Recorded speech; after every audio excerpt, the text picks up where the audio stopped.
大家好，我是张小妹。今天咱们用白萝卜和雪梨做个最适合冬天的润肺止咳汤。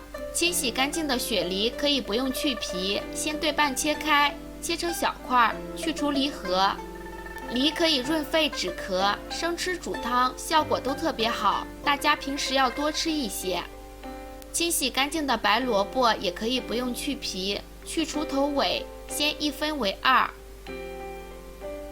再对半切开，再改刀切成薄片。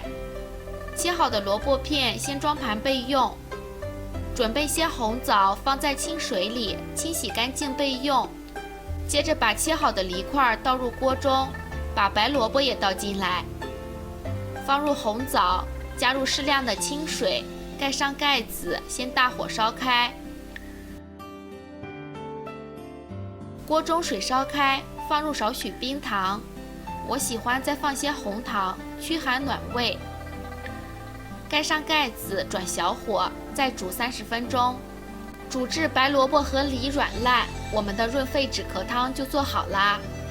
平时我们可以多做一些，大人和孩子都可以喝，润肺止咳，驱寒保暖，预防感冒。感兴趣您也试试吧。喜欢我的视频，记得收藏关注哟，感谢您的支持。